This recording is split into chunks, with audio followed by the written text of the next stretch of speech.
आदाब, ये आकाशवाणी है। खबरों के साथ मैं अर्जुमंद अली खान।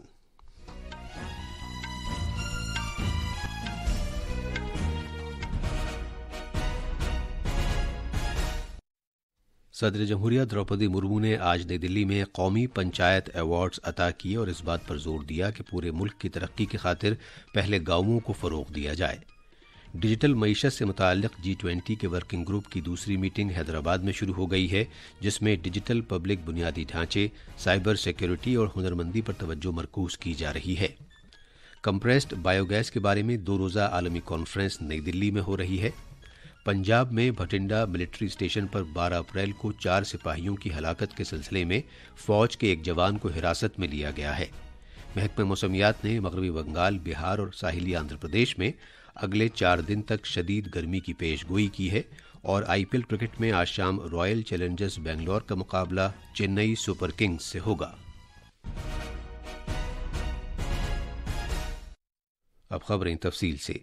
सदर जमहूरिया द्रौपदी मुर्मू ने कहा है कि पूरे मुल्क की तरक्की के लिए गांवों को बुनियादी हैसियत हासिल है और पहले गांवों को फरोग देने की जरूरत है। उन्होंने कहा कि गांवों में रहने वाले लोगों को अपनी पसंद के मुताबिक अपने गांवों को फरोग देने का हक होना चाहिए। सदर जमहूरिया ने आज नई दिल्ली में कौमी पंचायत अवार्ड्स हफ्ते का इफ्तिताह किया और पंचायतों को तरगीबात फराहम करने से मुताल्लिक कौमी कॉन्फ्रेंस और अवार्ड तकरीब में कौमी पंचायत अवार्ड्स अता किए। इस मौके पर खिताब करते हुए मोहतरमा द्रौपदी मुर्मू ने खवातीन की कोशिशों को तस्लीम करते हुए कहा कि खवातीन की शमूलियत से ही मुआशरे की हमजहत तरक्की मुमकिन है। सदर जमहूरिया ने कहा कि गांवों में अमन और हमआहंगी बरकरार रखने पर तवज्जो दी जानी चाहिए। पंचायती राज महकमे की वजारत आज से कौमी पंचायत अवार्ड हफ्ता मना रही है, जो इस महीने की 21 तारीख तक जारी रहेगा। इस महीने की 24 तारीख को पंचायती राज के कौमी दिन से कबल आज़ादी के अमृत महोत्सव के हिस्से के तौर पर यह हफ्ता मनाया जा रहा है। हमारे नमनिगार ने बताया है कि कॉन्फ्रेंस में मुल्क भर के 1,500 से ज्यादा मंदूबीन शिरकत कर रहे हैं। इस मौके पर देही तरक्कियात और पंचायती राज महकमे के मरकजी वजीर गिरिराज सिंह, पंचायती राज के मरकजी वजीर ममलकत कपिल मोरेश्वर पाटिल और देही तरक्कियात के मरकजी वजीर ममलकत फगन सिंह कुलस्ते भी मौजूद थे। वजीर आजम नरेंद्र मोदी ने अरुणाचल प्रदेश में एक खातून दुकानदार का वीडियो शेयर किया है, जिसमें श्री अन्न के फायदों को उजागर किया गया है। खवातीन और बच्चों की बहबूद की वजीर स्मृति ईरानी के इस ट्वीट को शेयर करते हुए वजीर आजम ने कहा कि खातून दुकानदार ने मोटे अनाज के फायदे को सही अंदाज से उजागर किया है। एक और ट्वीट में वजीर आजम ने नागालैंड के स्वेनसांग इलाके में स्वच्छ भारत मिशन के तहत किए गए काम को सराहा। नागालैंड असेंबली के मेंबर जैकब जिमोमी के एक ट्वीट पर वजीर आजम ने कहा कि पूरे मुल्क में स्वच्छता के तई काफी जोश खरोश देखा गया है, जिससे सेहत और खवातीन को बाख्तियार बनाए जाने समेत मुख्तलिफ शोबों में काफी फायदे हासिल हुए हैं। जनाब मोदी ने अरुणाचल प्रदेश में ग्यांखार के मकाम पर वजीर आला पेमा खांडू की जानिब से शर नियमा सो सुम नामयग लखांग गोंगपा का इफ्तिताह किए जाने की सताइश की। जनाब खांडू के ट्वीट का हवाला देते हुए वजीर आजम ने यह उम्मीद जाहिर की कि मुल्क के सभी हिस्सों के लोग इस मुकद्दस मकाम की तरफ रागिब होंगे और बौद्ध मजहब के साथ मुल्क के गहरे राब्ते और मजबूत होंगे। G20 की डिजिटल मईशत से मुताल्लिक वर्किंग ग्रुप की दूसरी मीटिंग हैदराबाद में शुरू हो गई है।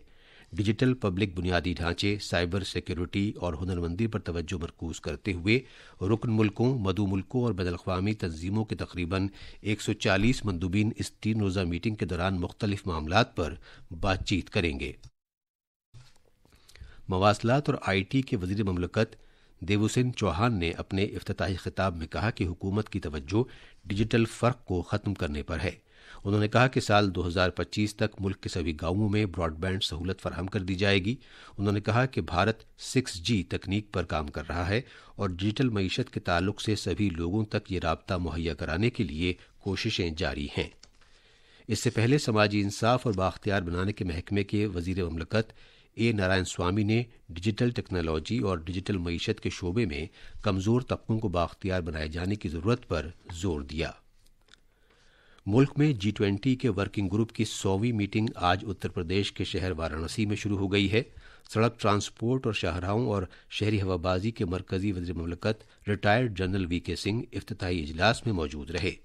اس موقع پر جنرل ریٹائرڈ وی کے سنگھ نے کہا کہ یہ میٹنگ اس لیے اہمیت کی حامل ہے کیونکہ بھارت سرکار نے ملک میں زراعت سے متعلق کئی پروگرام اور اسکیمیں شروع کی ہیں اور ہم دنیا بھر سے اپنے نظریات مشترک کر سکتے ہیں۔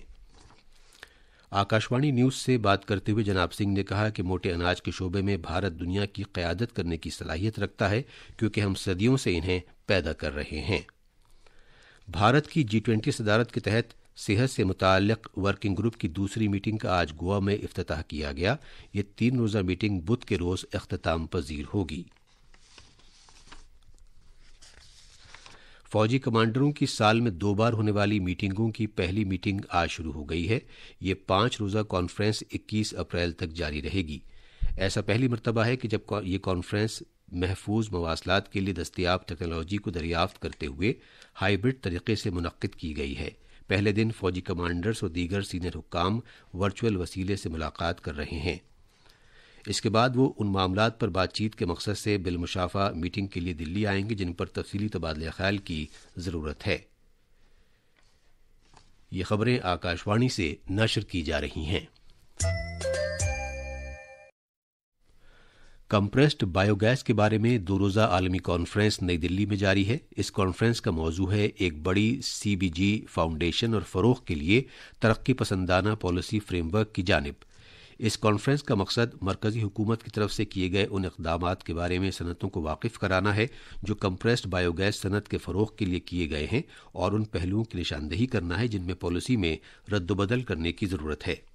پیٹرولیم اور قدرتی گیس کی وزارت نے بتایا ہے کہ بھارت 2070 تک مضر صحت گیسوں کے اخراج کو پوری طرح ختم کرنے کے مقصد کو حاصل کرنے کا پابند ہے اور حکومت نے اس سلسلے میں بہت سے اقدامات کیے ہیں۔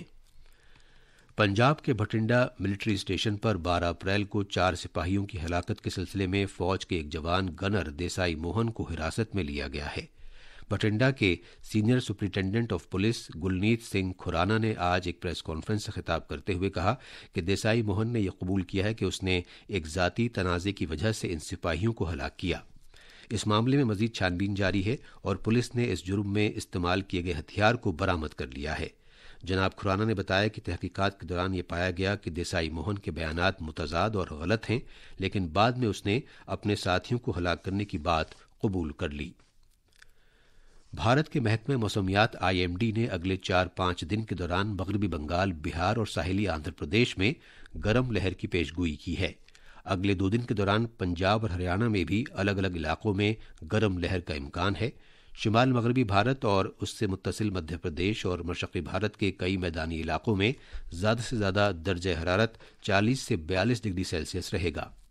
آکاشوانی نیوز سے بات کرتے ہوئے بھارتی محکمہ موسمیات کے ڈائریکٹر جنرل ڈاکٹر مرتنجے مہاپاترا نے کہا کہ شمال مغرب، مشرق اور شمال مشرقی بھارت کے کئی حصوں میں زیادہ سے زیادہ درجہ حرارت معمول سے 3 سے 5 ڈگری سیلسیس زیادہ ہے۔ سڑک ٹرانسپورٹ اور شاہراہوں کے محکمے کے وزیر نتن گڈکری آج شام نئی دلی میں سبھی ریاستوں اور مرکز کے زیر انتظام علاقوں کے ٹرانسپورٹ کے وزیروں کی میٹنگ کی صدارت کریں گے۔ اس میٹنگ میں ٹرانسپورٹ سے متعلق معاملات سمیت کئی موضوعات پر تبادلہ خیال کیا جائے گا۔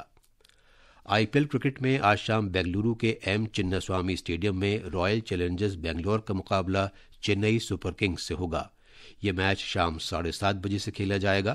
کل رات احمد آباد میں راجستھان رائلز نے گجرات ٹائٹنز کو 3 وکٹ سے ہرا دیا۔ ایک اور میچ میں ممبئی انڈینز نے کولکتہ نائٹ رائڈرز کو 5 وکٹ سے ہرایا۔ آخر میں خاص خبریں ایک بار پھر۔ صدر جمہوریہ دروپدی مرمو نے آج نئی دلی میں قومی پنچایت ایوارڈز عطا کیے اور اس بات پر زور دیا کہ پورے ملک کی ترقی کی خاطر پہلے گاؤں کو فروغ دیا جائے۔ ڈیجیٹل معیشت سے متعلق G20 کے ورکنگ گروپ کی دوسری میٹنگ حیدرآباد میں شروع ہو گئی ہے جس میں ڈیجیٹل پبلک بنیادی ڈھانچے، سائبر سیکیورٹی اور ہنرمندی پر توجہ مرکوز کی جا رہی ہے۔ کمپریسڈ بایو گیس کے بارے میں 2 روزہ عالمی کانفرنس نئی دلی میں ہو رہی ہے۔ پنجاب میں بھٹنڈا ملٹری اسٹیشن پر 12 اپریل کو 4 سپاہیوں کی ہلاکت کے سلسلے میں فوج کے ایک جوان کو حراست میں لیا گیا ہے اور IPL کرکٹ میں آج شام رائل چیلنجرز بنگلور کا مقابلہ چنئی سپر کنگز سے ہوگا۔ اس کے ساتھ ہی خبروں کا یہ بلیٹن ختم ہوا۔